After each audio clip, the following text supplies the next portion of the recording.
Assalamualaikum warahmatullahi wabarakatuh. Alhamdulillahi rabbil alamin. Hamdan yuafi ni'amahu yukafi'u mazidah. Asyhadu an la ilaha illallah. Asyhadu anna Muhammadan abduhu wa rasuluh. Allahumma salli wa sallim wa barik ala nabiyyina Muhammad wa ala alihi wa ashabihi wa li baitihi wa dhurriyyatihi ajma'in wa ba'du.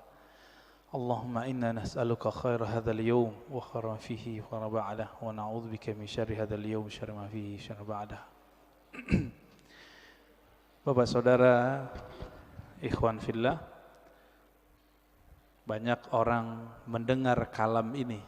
Siapa yang kenal dirinya, maka kenal Tuhannya. Sering dengar ya? Man 'arafa nafsahu faqad 'arafa rabbahu.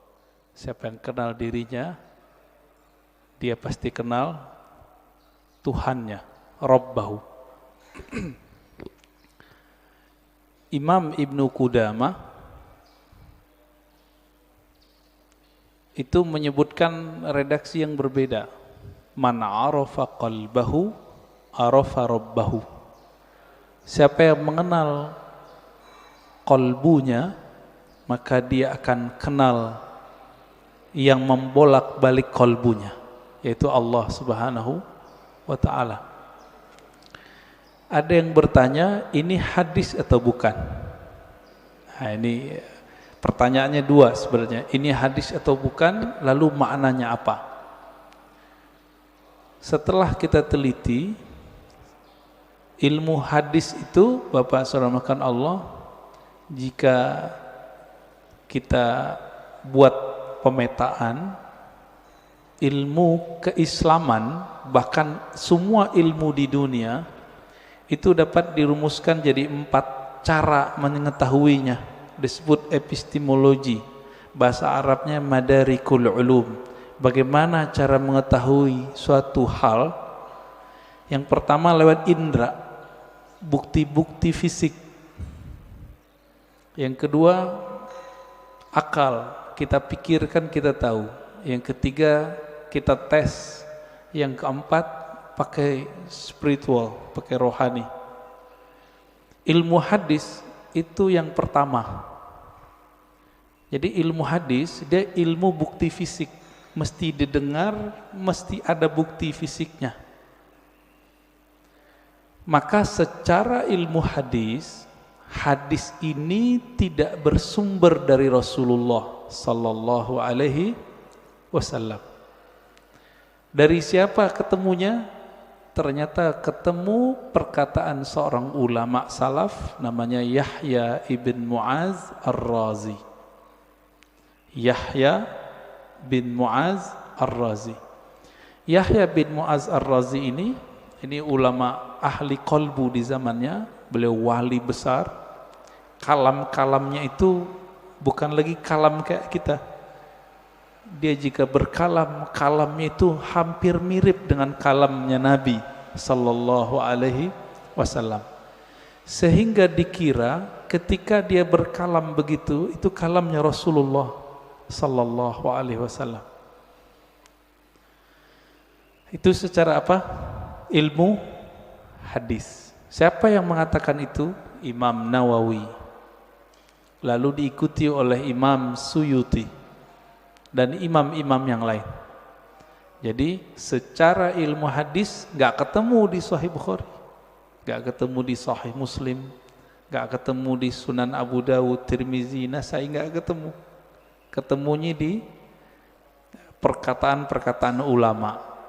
Nah, jadi tolong Bapak saudara Allah yang hobi ngaji tasawuf, harus tahu bab ini secara ilmu hadis. Ilmu hadis pendekatannya bukti fisik, disebut dengan empirik ya. Tapi ada seorang imam namanya Ibnu Arabi yang beliau menggabungkan ilmu zahir dan batin. Beliau ini ahli hadis, tapi lebih dikenal sebagai ahli qalbu. Guru hadisnya ratusan. Buktinya beliau meriwayatkan hadis-hadis langsung dengan sanadnya kepada Rasulullah sallallahu alaihi wasallam. Jadi dia sebutkan dari gurunya sampai kepada Nabi Muhammad sallallahu alaihi wasallam. Ibnu Arabi ini dia bermimpi bertemu Rasulullah. Di dalam hadis yang sahih dikatakan man ra'ani fil manam faqad ra'ani. Siapa yang bertemu aku dalam mimpi, dia betul-betul bertemu aku. Fa inna syaitana la yatamatsalu bi. Karena syaitan tidak dapat menyerupai aku. Ibnu Arabi mengatakan ciri-ciri wali Allah itu kalau dia mimpi, dia sadar dia lagi mimpi. Ibnu Arabi mimpi ketemu Rasulullah dan dia sadar ini pasti mimpi karena Rasulullah sudah wafat. Lalu apa yang beliau lakukan? Beliau bingung dengan hadis yang tadi. Secara ilmu hadis tidak ketemu sumbernya. Maka beliau katakan, wahai Rasulullah, kata ahli hadis ini enggak ada sumbernya, bukan kalam engkau. Apakah benar demikian? Dijawablah oleh Rasulullah dalam mimpinya, bukan, itu kalamku wahai Ibnu Arabi. Ketika dia bangun, maka dia malu mengatakan ini bukan hadis Nabi sallallahu alaihi wasallam. Kenapa? Minimal mimpi ini benar untuk dirinya, meskipun belum tentu benar untuk orang lain. Inilah asbabnya kenapa kalam ini kemudian menjadi ambigu. Apakah ini kalam Nabi atau kalam Yahya ibn Mu'az Ar-Razi? Ya, ini secara gabungan nih. Mimpi masuk kemana? Satu tadi empirik, bukti fisik. Mimpi yang nomor 4, zauq, intuisi, qalbu, ruh. Itu mungkin gak ini dibuktikan? Dibuktikan oleh orang yang sudah sampai ke sana. Kalau oleh ahli hadis yang tidak sampai, kemampuan rohaninya sampai ke taraf ini nggak bisa. Jadi mohon maaf Bapak, jadi kita nggak bisa bangga juga dengan ilmu hadis. Ilmu hadis itu sendiri mirip kayak ilmu saintifik yang lain, eksak yang lain sama. Ilmu sejarah, arkeologi. Kalau sekarang apa namanya? Untuk ngecek orang meninggal itu kuku-kukunya dicek apa namanya? Ya, forensik gitu ya. Jadi bukti fisik semua. Ilmu hadis mesti berdasarkan zahir fisik. Oleh karena itu, Bapak, saudara yang bukan Allah, jika berdiskusi dengan ahli hadis, sulit kita ngungkit-ngungkit yang nomor 4 ini. Dia pasti yang nomor 1.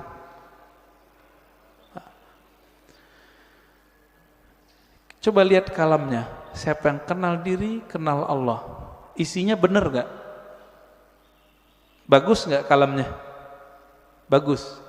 Berarti secara ilmu hadis, tidak semua kata-kata yang bagus, kata-kata yang benar itu kalam Nabi. Secara ilmu hadis banyak Pak. Bahkan tidak semua yang benar itu kalamnya Nabi. Contohnya Monas di Jakarta, benar nggak? Saya bilang Nabi bersabda Monas di Jakarta. Jadi palsu nggak? Jadi hadis palsu deh Pak. Maka tidak semua kata-kata yang benar, kata-kata yang baik itu pantas dikatakan bersumber dari Rasulullah sallallahu alaihi wasallam. Nah, ilmu hadis begitu Pak, agak kaku. Ilmu hadis ini dia harus dibuktikan. Saya ketemu guru saya ketemu gurunya. Ini sebagai contoh hadis yang paling sering kita dengar, innamal a'malu bin niat. Hadis ini Imam Bukhari mengambilnya dari ahli Mekah, namanya Humaidi. Gimana ketemunya? Oh, ternyata Imam Bukhari melakukan rihlah sekaligus haji. Bertemulah dengan Imam Al-Humaidi, murid dari Imam Syafi'i. Terbukti, secara ilmu hadis dikatakan muttasil, hadisnya nyambung. Makanya innamal a'malu binniyat, hadisnya sahih, ditaruh di nomor 1 dalam Sahih Bukhari. Imam Bukhari sering mimpi ketemu Rasulullah, iya, tapi mimpinya dia tidak taruh di bab hadis. Ada seorang imam namanya Al-Baihaqi, punya kitab judulnya Syu'abul Iman dan Zuhud. Di kitab beliau menukil kalam Nabi tapi yang didapat orang dalam mimpi. Dan itu populer Pak di masjid-masjid kita, khotib-khotib kita dulu. Tahun 2006 seorang profesor nelpon saya dulu di UIN. Saya waktu itu masih kuliah. Dia telepon, "Ar-Razi, ente ngaji hadis bukan?" "Iya. Saya mau khutbah besok. Tapi bingung ini hadis itu bukan." Wah, kita kaget Pak, profesor masih mau nanya sama mahasiswa. Akhirnya saya katakan, "Hadis apa, Prof?" "Hadis siapa yang hari ini sama dengan kemarin maka dia merugi." Tahu hadis itu ya? Yang hari ini lebih buruk dari kemarin maka dia terlaknat. Saya senyum, "Maaf Prof, itu bukan hadis, tapi itu kalam Nabi yang didapat oleh Imam Abdul Aziz bin Rawat dalam mimpinya." Kata Imam Baihaqi, qala Abdul Aziz bin Rawat, berkata Abdul Aziz bin Rawat, "Ra'aitun Nabiyya sallallahu alaihi wasallam fil manam yaqul." Aku mendengar Nabi sallallahu alaihi wasallam di dalam tidur berkata. Kata di dalam tidurnya dihilangin oleh khotib-khotib. Sehingga jadinya gimana? Aku mendengar Nabi bersabda, "Siapa yang hari ini sama dengan kemarin fahuwa maghbun." Siapa yang hari ini beda dengan kemarin, lebih buruk dari kemarin, fahuwa mal'un, terlaknat. Nah itu. Ini disebut hadis mimpi. Tapi ingat, hadis mimpi bukan hadis secara ilmu hadis. Tapi kalau versi yang keempat itu hadis Pak. Maka versi keempat hadis Nabi gak berhenti. Sampai sekarang berlanjut. Menurut versi yang keempat. Dari mana buktinya? Buktinya Nabi sendiri mengatakan, siapa yang bertemu aku dalam mimpi, dia betul-betul bertemu aku. Loh, tahu dari mana ketemu Nabi? Kalau ingin dibuktikan, buktikan secara fisik. Baca cerita Nabi, fisik Nabi, Syama'il Nabawiyah, perhatikan mimpinya, sama atau tidak. Ini mazhab ahli hadis. Ahli hadis mensyaratkan jika mimpi ketemu Nabi, mesti karakter yang kita lihat sama seperti yang di hadis. Contohnya, Nabi suka pakai baju hijau, pakai serban, terus pakai tutup, ya, ada yang mirip Sayyid Muhammad Alawi Al-Maliki.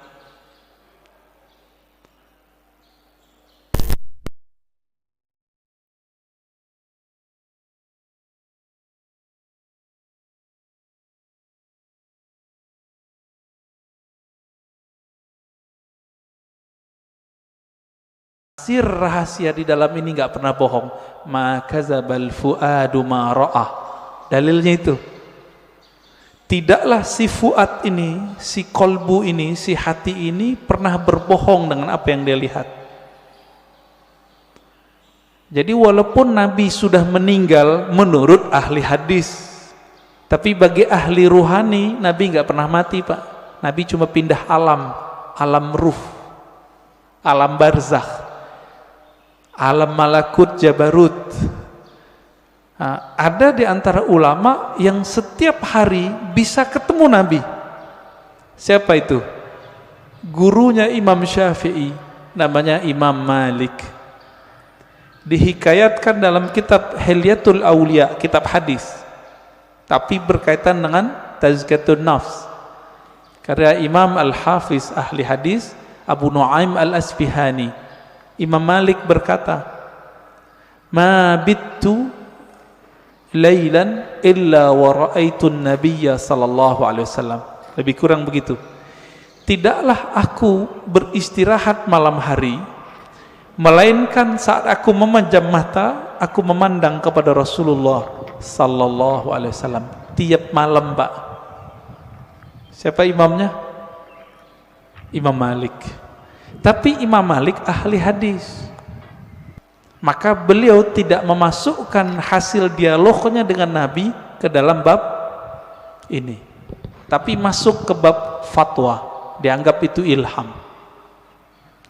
Beda dengan Imam Ibnu Arabi, beda dengan Imam Ghazali. Mereka menganggap ini juga hadis, tapi hadis-hadis rohani, tidak masuk ke bab ilmu hadis. Nah, disinilah mulai bertengkar, Pak, antara ahli hadis sama ahli tasawuf. Bagi ahli hadis, kalian sesat. Kenapa? Itu bukan hadis Nabi, itu hadis palsu. Bagi ahli sufi, yang sesat siapa? Kalian gak mengerti kok kami dibilang sesat. Kalian gak bisa berkoneksi dengan Nabi, kok kami yang dianggap sesat. Begitu. Maka kemudian oleh Imam Al-Baihaqi, ya, satu tingkatan di atas Imam Ghazali, itu beliau gabung di kitabnya, di kitab Az-Zuhud, ya, di kitab Syu'abul Iman, kalam Nabi baik dalam ilmu hadis ataupun versi ahli qalbu. Bapak saudara makan Allah, kira-kira inilah kenapa ahli hadis susah baikan sama ahli tasawuf, ya. Maka muncullah di generasi berikut ahli hadis yang mereka penasaran dengan ilmu tasawuf. Sebaliknya ahli tasawuf yang penasaran dengan ilmu hadis. Nah, maka di zaman setelahnya muncul sufi muhaddis, muhaddis sufi. Muncul begitu. Nah, ini terlihat dari imam siapa? Imam As-Subki. Dia ahli hadis juga murid Ibnu Athaillah Sakandari, pengarang Hikam. Ini kitab kecil yang saya bawa, Ibnu Qayyim, dia ahli hadis, belajar tasawuf. Muncullah kitab-kitab tasawufnya banyak sekali. Madarijus Salikin, Al-Wabilus Sayyib, Iddatus Sabr, Raudatul Muhibbin. Banyak sekali kitab tasawufnya. Puncaknya nanti ada pada Imam Murtada Zabidi, ahli hadis juga ahli sufi. Terlepas dari itu, Bapak salamakan Allah, perbedaan itu sampai sekarang masih ada, ya. Makanya sekarang istilah ahli hadis ini diambil oleh sekelompok orang dan menamakan dirinya kelompok sunnah. Boleh enggak? Ya boleh-boleh aja. Tinggal bukti aja sanadnya, ya. Punya sanad enggak kepada Rasulullah sallallahu alaihi wasallam? Karena ilmu hadis ilmu sanad. Enggak punya sanad, kazzab, maka dia pembohong. Lalu benarkah kalam man arafa nafsahu faqad arafa rabbahu? Kita sudah katakan tadi, itu benar. Terlepas dari ini kalam Nabi atau bukan, kalam ini sudah menjadi kaidah dalam ilmu tazkiyatun nafs, ilmu tasawuf, ilmu kerohanian. Lalu apa maknanya? Siapa yang kenal dirinya, maka dia kenal Tuhannya. Antum nih teman-teman, namanya misalnya Abdullah, dikasih bapaknya Abdullah. Mengenal diri itu mengenal tubuh si Abdullah atau kenal yang mana? Sekedar mengenal jasad? Tentu tidak. Lalu kenal apa ini? Kenal yang mana ini? Bukan yang jasad ini. Kan banyak juga Pak, anak-anak udah 7 hari nggak punya nama. Bapaknya datang ke kita, "Tat, kasih nama dong anak saya." Berarti nama jasad ini itu bisa dibuat, bisa dirubah Pak. Sebelum kita masuk ke tubuh ini, kita punya nama. Benar nggak punya nama? Kita lahir di dunia, yang ngasih nama siapa? Orang tua, guru. Sebelum kita masuk ke dunia ini, kita di alam ruh. Allah mengatakan, "Alastu birabbikum," bukankah aku Rabbmu? Allah memanggil kum, kamu. Berarti kita ada nama Pak. Cuma nama ini disimpan di dalam dada Rasulullah Sallallahu Alaihi Wasallam. Kita nggak tahu. Ditanyalah oleh orang Bani Israel, orang ahli kitab, "Ya Muhammad, apa itu ruh?" Turunlah ayat, "Yas'alunaka 'anir ruh." Mereka bertanya kepadamu mengenai ruh. Katakanlah, ruh itu urusan Allah. Kamu tidak diberi ilmunya kecuali sedikit. Sedikit di situ, wa ma utitum minal ilmi illa qalila. Sedikit menurut siapa? Menurut saya, menurut Nabi, menurut Bani Israel, atau menurut Allah? Menurut Allah. Maka sedikit menurut Allah itu banyak menurut kita. Orang kaya di Indonesia bilang, "Saya ngeluarin uang dikit." Dikitnya itu udah 100 triliun Mbak. Apalagi raja di raja alam semesta ini, Rabbul Alamin, Allah Subhanahu wa ta'ala. Ilmu ini disimpan dalam dada Rasulullah. Ada sahabat yang dikasih tahu, ada yang tidak. Maka Nabi itu bisa ngerti Pak, dengan izin Allah. Ada orang nih jihad, kayaknya paling kuat, kayaknya paling banyak bunuh musuh, tapi Nabi mengatakan finnar, finnar, masuk neraka, masuk neraka. Kenapa? Nabi tahu namanya sudah ada di neraka, nggak dihapus dari neraka. Ternyata benar, orang ini beramal cuma dengan fisiknya, ruhnya tidak beramal. Ruhnya gak beramal Pak. Jadi ketika disebut siapa yang kenal dirinya, maka kenal Tuhannya. Diri yang fisik, yang mengenal dirinya fisiknya, dia baru mengenal perbuatan Allah. Disebut ma'rifatul af'al, mengenal perbuatan Allah. Ajaib gak kelahiran manusia? Penciptaan manusia ajaib gak? Ajaib Pak. Kok bisa-bisanya ada makhluk hidup di perut seorang perempuan? Itu ajaib itu. Saya mau tanya nih yang udah nikah, yang punya anak, itu antum yang menciptakan anak? Atau cuma sebab doang? Ya, bikin doang ya. Tapi kita nggak yang gedein, yang mengembangkan biar kasih tulang, enggak. Ya, coba tanya sama yang udah pernah hamil. Ibu-ibu yang udah hamil tanya, ajaib itu.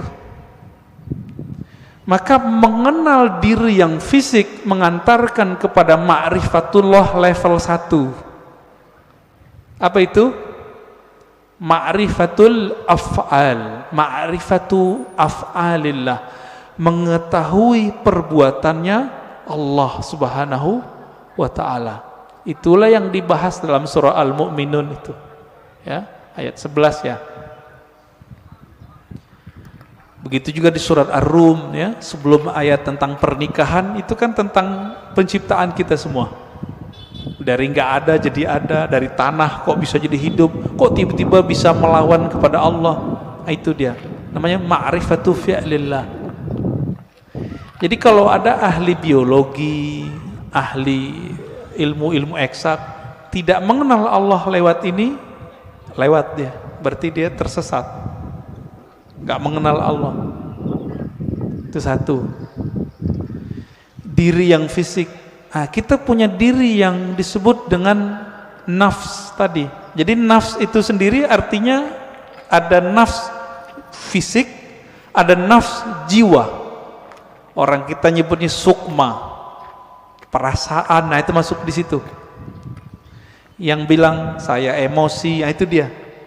Saya jatuh cinta, ada itu. Seneng, sedih, itu masuk ke si nafs ini. Yang nafsunya besar, yang nafsunya kecil, penakut, pemberani, itu si nafs. Nah, punya enggak nih? Punya ya? Punya kita. Inilah yang dikatakan di Quran, wa man nahan nafsa anil hawa fa innal jannata hiyal ma'wa. Yang mampu menahan, mengendalikan nafs jiwanya, maka dia dapat surga. Nah, ini ma'rifat apa nih? Ini masih sama, ma'rifatu fi'lillah, perbuatan Allah, cuma perbuatannya yang tidak tampak secara fisik. Jadi perbuatan Allah ini kan ada yang tampak secara fisik, ada yang tidak tampak. Ini masih sama. Ilmu untuk memahami ini disebutlah ilmu tazkiyatun nafs. Jadi tazkiyatun nafs itu baru cabang dikit dari tasawuf. Karena orang alergi dengan ilmu tasawuf, nggak mau mereka nyebut istilah tasawuf. Takut ditinggal jamaah. Kalau ustadz udah takut sama jamaahnya, terus jamaah takut sama siapa dong? Ya. Kalau si ustadz udah bergantung kolbunya kepada jamaah, lalu jamaah bergantung kolbunya sama siapa? Jadi kalau ada di antara antum yang ustadz, dai, jangan dai ngikutin murid, jangan guru ngikutin selera murid, murid yang ngikutin guru. Gitu seharusnya. Kalau enggak, itulah yang Nabi lakukan. Nabi enggak diikuti oleh ahlu Mekah, maka beliau berhijrah. Hijrah beliau. Menjaga idealisme seorang guru. Nah, ini perlu, Pak. Itu diperlukan ma'rifat yang ketiga, mengenal diri yang qalbiyah, diri kolbu. Yang mengenal diri kolbu, nah, kolbu kita, nah di kolbu ini kalau nafsnya rusak, dia ngefek ke kolbu. Nafsnya nih punya karakter bengis, kolbunya hitam. Nafsnya suka bangkang, kolbunya hitam, meradang dia, Pak. Kalau kita meradang mulut, Saryawan bisa menikmati makanan nggak? Nggak bisa. Makanannya kolbu adalah zikrullah, baca Quran, sholawat. Kalau sudah meradang itu kolbu, dibawa sholat nggak enak. Dibaca Quran pun kita mikir, enaknya apa ya baca Quran? Kalau kolbunya lagi rusak, rasain aja Pak sendiri. Zikir, katanya zikir menenangkan jiwa, kok nggak tenang-tenang, malah tambah bingung, malah tambah syak. Zikir itu bening, bener gak? Zikir bening, Pak. Kolbu itu wadahnya zikir, sehingga nanti dia bisa menyantap. Wadahnya lagi kotor, bersihin dulu, diobati dulu, baru dia bisa menikmati. Masalahnya sudah bertahun-tahun nih kolbunya berkarat, bener gak? Nah, bersihinnya pakai apa, Pak? Itu yang disebut taubat nasuha. Taubat nasuha itu beda dengan, misalnya nih gelas habis dipakai, airnya air putih, cukup dikasih keran bersih, air keran, nggak usah digosok. Tapi kalau ini pakai minyak, ada minyak lengket di situ, harus digosok nggak? Nah, ini yang disebut taubat nasuha. Jadi taubat nasuha itu menggosok kolbu kita supaya bersih dengan pengakuan dosa kepada Allah. Nah, di dalam ajaran Islam nggak ada pengakuan dosa ke ustadz, nggak ada, ke pendeta nggak ada, Pak, ke guru nggak ada, ngaku kepada Allah. Semua kita kan punya dosa nih, bener Pak? Ada yang nggak punya dosa? Saya cium tangannya, Pak. Makanya kita dianjurkan cium tangan anak kecil. Makanya bapak nggak boleh marahin anak kecil atau ngusir anak kecil dari masjid. Terganggu lah. Kenapa? Nabi lagi khutbah Jumat, Hasan Husain datang, turun, diambil, digendong. Lagi sholat, naik ke punggung Nabi, ikut sholat. Keberisikan iya, tapi sekali kita usir dia, nanti anak tuh mikir masjid itu tempat orang-orang galak ya, gitu. Benci nanti dia ke masjid, Pak. Nah, yang benar diatur, orang tuanya juga harus perhatian. Bapak saudara makan Allah, jika kita sudah sampai mengenal diri si kolbu itu cuma mau satu, asma Allah.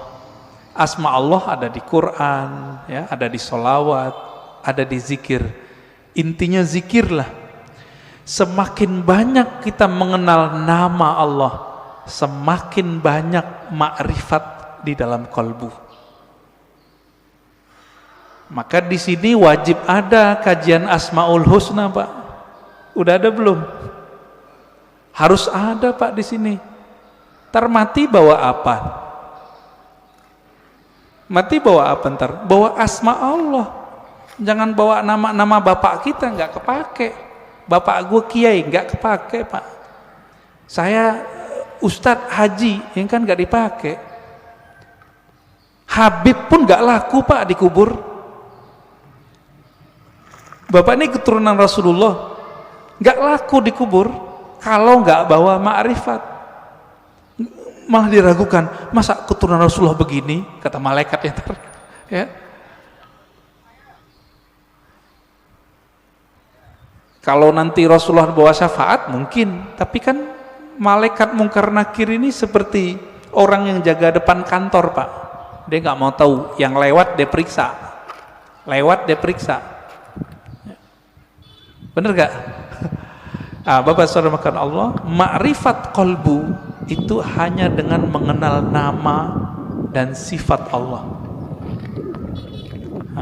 Jadi coba deh di sini dibuat nanti kajian Asmaul Husna yang mateng, bukan yang separuh-separuh, enggak. Jangan, yang mateng kajiannya.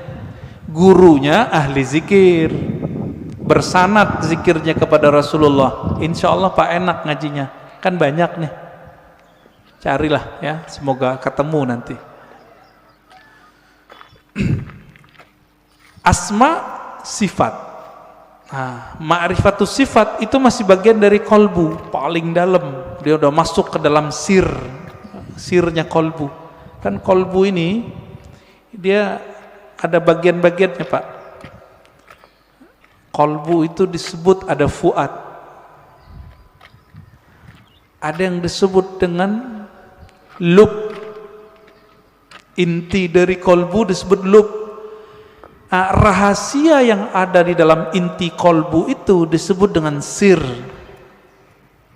Maka disebutkan dalam Al-Quran, Allah ya'lamu sirra wal akhfa.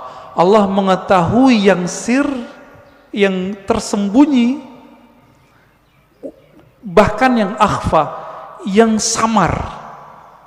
Itu ketahuan oleh Allah SWT. Di mana kesimpannya itu? Itu di dalam kolbu paling dalam. Kita ini semua dulu kan pernah ketemu Allah. Memori itu kesimpan di situ, Pak. Ada yang ingat nggak? Nggak ada yang ingat ya? Bener. Makanya Allah utus Rasul. Supaya apa? Memantik sir supaya dia kemudian kembali muncul. Ketika muncul sir itu bernama zikir. Ketika dibahasakan dia bernama ma'rifat. Ma'rifat itu ungkapan pengenalan si hamba kepada Allah Subhanahu wa ta'ala. Bapak nih pernah ketemu dengan seseorang dulu, kesimpan nggak di memorinya? Kesimpan. Ketemu seseorang yang berkesan, apanya yang berkesan? Parfumnya. Nanti kita ketemu parfum yang sama, itu teringat Pak wajahnya. Itulah sebabnya jika ada orang benar teknik berzikirnya, bersambung sanad zikirnya kepada Rasulullah sallallahu alaihi wasallam, lisannya menyebut, akalnya memaknai, kolbunya merenungi, ruhnya merasakan, nangis dia saat itu. Seperti orang pulang kampung. Pertama orang pulang kampung habis merantau, rasanya gimana? Terharu Pak. Kalau Bapak Ibu ini kan pada hari raya di luar kota, lagi merantau, malam takbiran nangis, dengerin takbiran. Kenapa tuh nangis? Ingat kampung, kirain ingat Allah. Takbiran ingat Allah, nangis. Wah, itu arif billah namanya, kenal Allah dia. Takbiran nangis, ingat siapa? Kampung. Kita lupa, kita punya kampung lain, namanya kampung arwah. Lupa apa ya? Kampung arwah. Ngapain si arwah di kampung itu? Dia menatap Allah Subhanahu wa ta'ala. Dia menatap Allah Pak. Supaya dia bisa menatap Allah lebih dekat, apa yang dia lakukan? Dia mendekat kepada nur sumbernya. Itu yang disebut Nur Muhammad. Jadi dulu itulah yang dikatakan oleh Nabi, kuntu nabiyan, aku sudah jadi nabi, Adam belum dicipta, udah jadi nabi di alam ruh. Makanya roh-roh itu mendekat semua kepada Rasulullah supaya bisa tetap dekat memandang Allah Subhanahu wa ta'ala. Itu Pak maknanya. Itu kalau kita punya ruh yang bercahaya, pasti rindu ingin mengenal ilmu ini, pengen mengenal ilmu ini. Itu yang bikin orang nangis, nangisnya permanen Pak. Tangisan itu yang bisa memadamkan api neraka. Kalau tangis yang malam takbiran tadi enggak, itu mah tangis pulang kampung, mau pulang gak ada duit. Atau kayak tahun-tahun ini kan mau pulang kena COVID, dompetnya Pak kena COVID, nggak bisa pulang, nangis. Itu nangis apa? Teringat kampung fisik. Jadi jika orang bisa nangis karena ingat kampung fisik, kampung badan ini, teringat orang tua zahir, apalagi jika dia teringat dengan orang tua rohaninya. Sering dengar nggak istilah Nur Muhammad? Ya, masih ingat disebut apa? Nur Muhammad itu Abul Arwah, bapaknya sekalian roh. Maka ketika roh itu rindu, rindu ke siapa? Dia rindu sama ayahnya. Itulah kenapa kalau solawat jadi wajib dalam solat. Allahumma salli ala Sayyidina Muhammad. Ini orang malah debat, nggak boleh pakai Sayyidina, boleh pakai Sayyidina. Itu mah debat biasa itu. Kolbunya, ruhnya rindu nggak kepada Rasulullah? Nah, kalau sudah sampai ke sana, dia sudah sampai ke ma'rifatur ruh. Mengenal ruh, dari mana dia berasal, dulu dia bersama siapa. Nah, ini kabar gembiranya Pak. Ruh kita ini dulu ngapain di sono, sekarang diulang aktivitasnya. Kalau dulu Bapak di sono suka mendatangi Nabi, suka mendatangi orang yang dekat dengan nur Nabi itu, maka sekarang Bapak pasti suka dengerin pewaris-pewaris Nabi. Pasti cinta sama zuriat Nabi. Nah, orang-orang yang dulu mencintai Rasulullah di sana, di alam ruh itu, dia cinta kepada nur Nabi. Maka Allah kasihlah dia fisik di dunia bernama Habib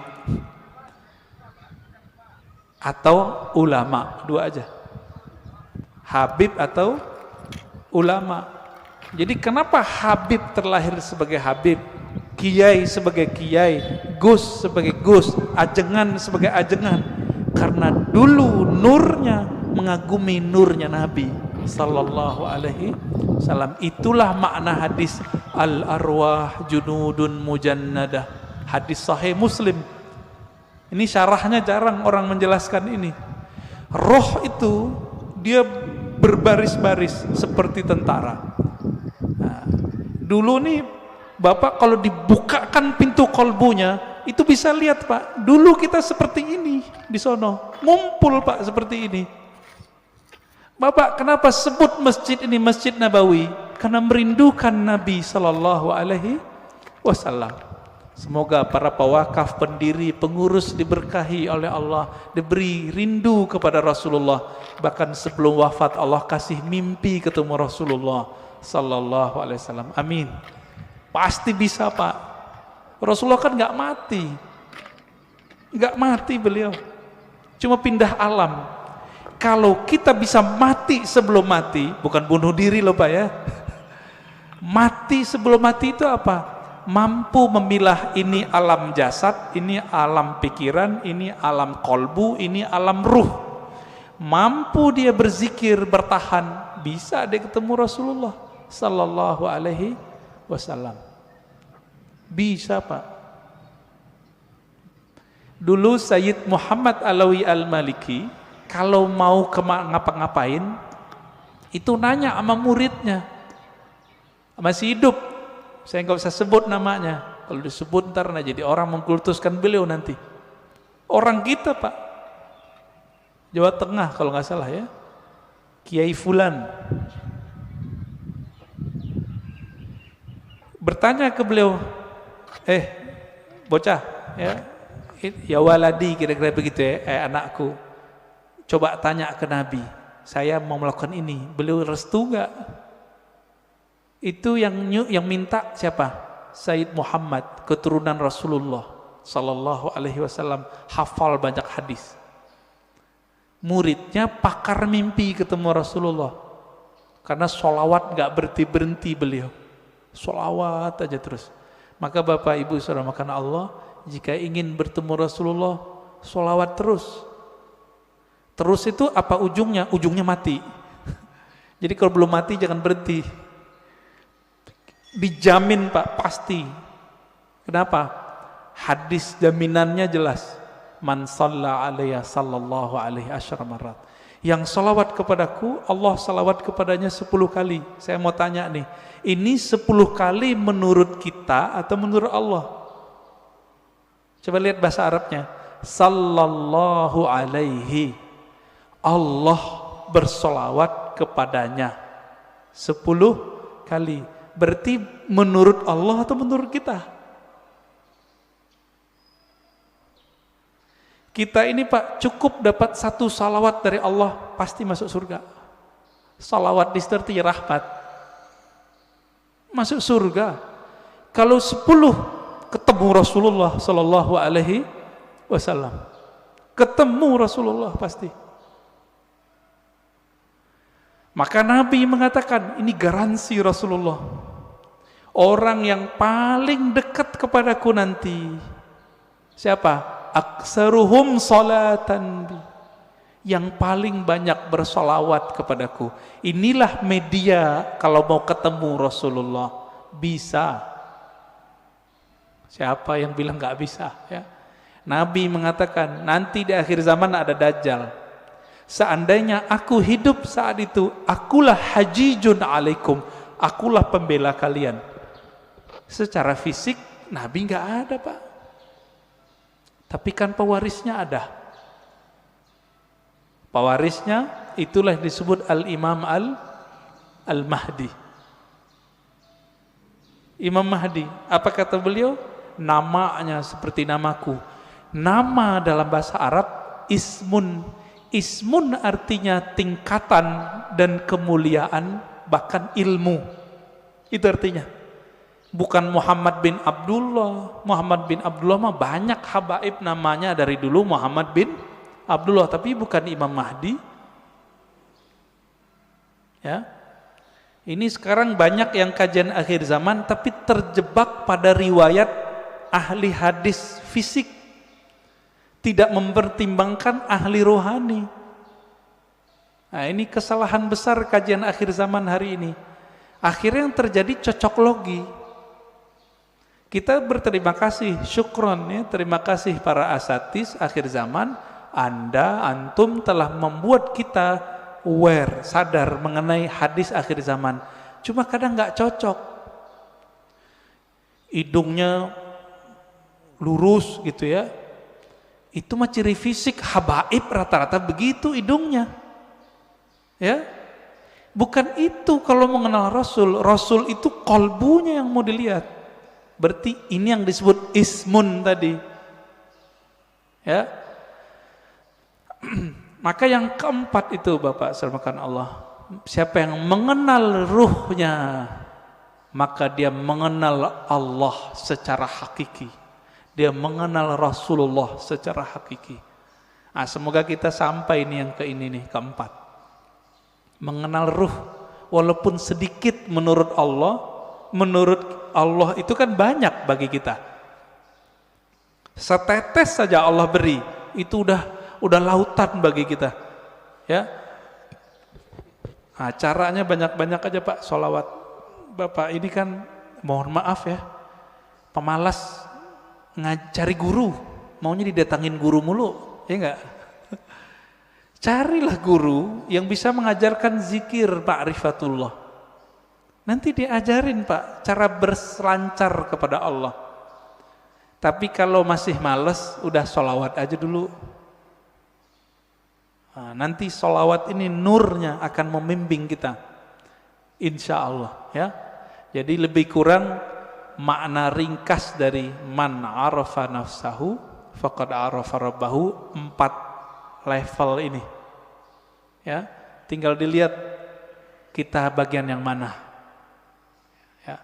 Semoga kajian ini bermanfaat. Silakan kalau ada tanya jawab ya.